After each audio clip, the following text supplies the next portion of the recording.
My name is Angela Lansbury. And you've written a book called Writing Poetry for Fun with Angela. I have. Now, you do a lot of speeches, don't you? You make a lot of speeches. What makes the perfect speech? Perfect speech starts with a surprise. Gets the attention of the audience. Hello! And it has to be loud enough to be heard by the deaf man in the back row.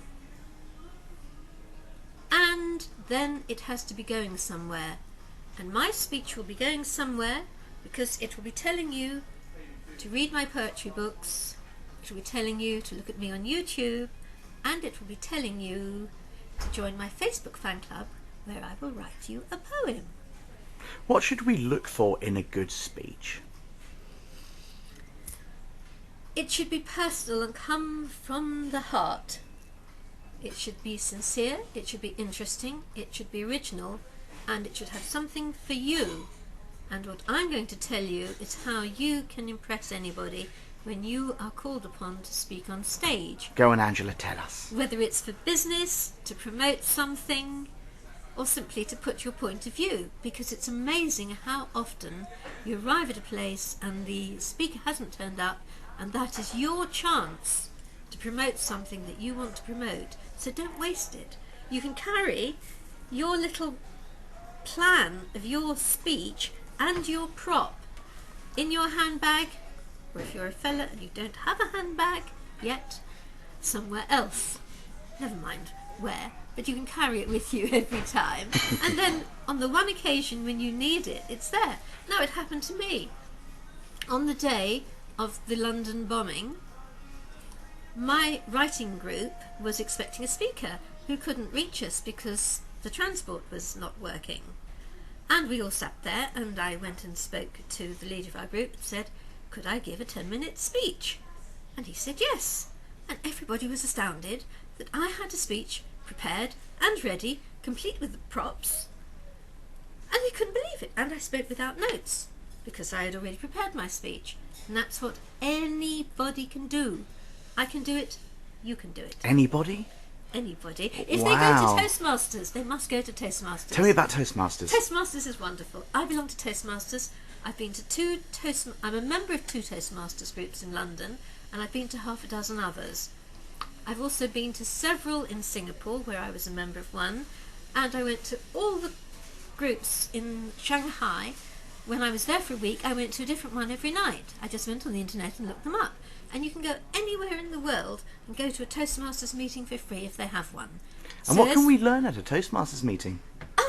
You usually get between 2 and 5 prepared speeches, which are most entertaining, and then there's a set of table topics which are impromptu speeches, and as a guest you will probably be asked if you'd like to stand up and say something, so it gives you 2 minutes to promote your business or just say hello, this is my name and I'm from such and such a place and I'm here because I want to make friends in Thailand or Singapore or Spain or Hull or London or New York or wherever. It all started in America. If you join Toastmasters, you're given a book of 10 prepared speeches, and they tell you how to prepare a speech, and each speech in the 10 teaches you something different. So one of them teaches you about how to raise your voice, make it more interesting, and to pause. Another one will teach you about the structure of your speech, and so on.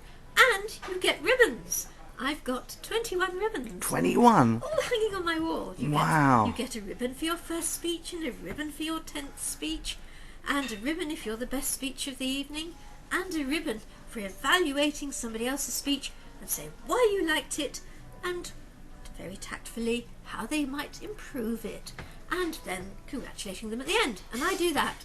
And some people think I'm better at that than I am at speeches. No, surely not. Well, I am a teacher, so they say those who can do, those who can't teach, but I always think it helps to be able to do it if you want to teach it. And if you teach it, you usually learn how to do it. One of the major problems is nerves. How do you control nerves? Very easy, that one. There are about 4 standard ways. One is to take a deep breath, and you do the practice of the breathing, Another one is emotional freedom technique, which is to say, I am perfectly calm, although I was nervous yesterday. I am perfectly calm today. And you tap on a bit of yourself. There's a man on the internet whose website you can go and look at who explains all this. Then you must be prepared. You have everything prepared, and you can go onto a Toastmasters website where there's a timer, and you can time your speech exactly and keep doing it till you've got it right. So come along to Toastmasters if you're near one and you want to learn to improve presentations or give speeches. And they're all over the world, aren't they? All over. They started in America, so America has the most. They're in Europe, mostly in English, because they were started, one group starts another group, but they're also French and German and other groups. And they're all over other parts of the world where people speak English already, such as Australia, Sydney and Melbourne, South Africa, all over. Or they're also in places like China where people want to learn English and where there are expat groups who go and join. And you'll be made to feel welcome, won't you? You are. In Singapore they usually provide food.